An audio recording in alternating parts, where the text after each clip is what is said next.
बिस्मिल्लाहिर्रहमानिर्रहीम। अस्सलामुअलैकुम नाज़रीन मुहतरम। एक दफ़ा काजी अलकंद काम के सिलसिले में जा रहा था कि अचानक इसकी नज़र एक हवेली पर पड़ी जिसकी दरवाजे पर बैठी एक नौजवान लड़की बुरी तरह से रो रही थी। ये मंजर देखकर काजी अलकंद हैरान और परेशान हो गया कि नौजवान लड़की का इस तरह रोना आखिर इसकी पीछे क्या वजह है। नाज़रीन, काजी अलकंद ने अपने घोड़े का रुख इस नौजवान लड़की की तरफ कर दिया और जब इस हवेली के करीब गया तो काजी अलकंद को देखकर इस नौजवान लड़की ने रोने में कमी कर दिया और वो सर झुकाए ज़मीन की तरफ देखने लगी। नाज़रीन, काजी अलकंद ने अपने घोड़े को एक दरख्त के साथ बांधा और इसके करीब गया और पूछा, ए नौजवान लड़की, तुम क्यों रो रही हो? तो इसने कहा कि आप मेरी रोने के बारे में ना ही पूछे तो बेहतर रहेगा, लिहाजा आपके लिए यही बेहतर है कि आप अपनी मंजिल की तरफ रवाना हो जाए। इसके अल्फाज सुनकर काजी अलकंद और परेशानी में गिर गया। नाज़रीन, काजी अलकंद ने इस नौजवान लड़की से दोबारा पूछा, बताओ आखिर क्या मसला है, तुम इतनी बुरी तरह क्यों रो रही हो? तो इसने कहा कि मेरा शौहर गाहों की खूबसूरत लड़कों के साथ बदकारी करके नामर्द हो गया और मुझे वो खुशी नहीं दे पाता जो एक शख्स अपनी बीवी को देता है। और आप ही बताएं कि एक नौजवान लड़की एक नामर्द शौहर के साथ कैसी ज़िंदगी गुजार सकती है, और ख़ास तौर पर वो जो मर्द सारी ज़िंदगी लड़कों के साथ बदकारी करता हो।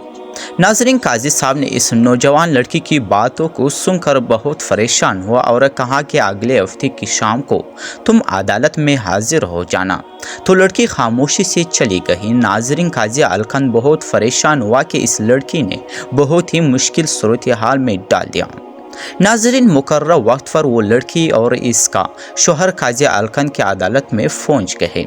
जब काजी अलकंद ने इसकी शौहर से पूछा तो इसने कहा कि मैं अपनी बीवी को बहुत पसंद करता हूं और दुनिया की हर आसाइश इसकी कदमों में डाल दी है, लेकिन मेरी बीवी मेरे करीब आने से ही घबराते हैं और निकाह से लेकर आज तक मेरी बीवी ने कमरे में मेरे साथ एक लम्हा भी नहीं गुजारी। ये सरासर झूठ बोल रही है। नाज़रीन, लड़की की शौहर का बयान सुनकर काजी अलकंद की हैरान परेशानी में बदल गई। इसके बाद काजी ने कहा कि एक शर्त पर मैं तुम्हारा फैसला कर दूंगा। दोनों ने कहा, अपनी शर्त तो बताओ। तो काजी अलकंद ने कहा कि आज की रात मैं जो कुछ तुम्हें करने का कहूँगा वो तुम्हें करना पड़ेगा। नाज़रीन, काजी ने कहा कि तुम दोनों मियाँ बीवी को एक कमरे में बरीना होकर एक दूसरे के साथ पूरी रात गुजारनी होगी। लड़की को मजबूरन काजी की शर्त माननी पड़ी। जब सुबह हुई तो दोनों मियाँ बीवी हाजिर हुए तो काजी अलकंद ने शाही हाकिम को बुलाया और कहा कि इस लड़की का माहिना करो। नाज़रीन, जब हाकिम साहब ने माहिना कर लिया तो इसने कहा कि लड़की अब कुंवारा नहीं रही, इसने रात को किसी के साथ हम मिस्त्री की है। नाज़रीन, काजी अलकंद ने जैसे ही सुना तो लड़की से पूछा कि क्या तुम बदकिरदार हो या तुम्हारा शौहर की नामर्दगी वापस आ गई? नाज़रीन, लड़की का शर्म से सर झुक गया और इसकी शौहर ने कहा कि मैं आपको सारी सूरत हाल से आगाह करता हूँ। रात जब हम दोनों एक कमरे में एक दूसरे के साथ सामने बरीना होकर तो मेरी बीवी अपने जज्बात काबू में ना रख सकी और मैंने अपनी बीवी के साथ मुबाशरत शुरू कर दिया और अब भी मेरी बीवी अपनी बात पर साकित है। नाज़रीन, काजी ने लड़की से पूछा तो लड़के ने सर झुकाए हाँ में जवाब दिया। नाज़रीन, काजी अलकंद ने कहा कि अब फिर तूने ये सारा खेल क्यों खेला और अपने शौहर पर इतना गनवान इल्ज़ाम क्यों लगाया? तो लड़की ने जवाब दिया, मैं अपनी मामू की बेटी के साथ प्यार करती हूँ और इसके साथ शादी करना चाहती थी, इसलिए मैंने ये झूठ बोला क्योंकि ये आदमी शरही तौर पर तो मेरा शौहर है, लेकिन इसके करीब जाने से मेरा दिल घबराता है।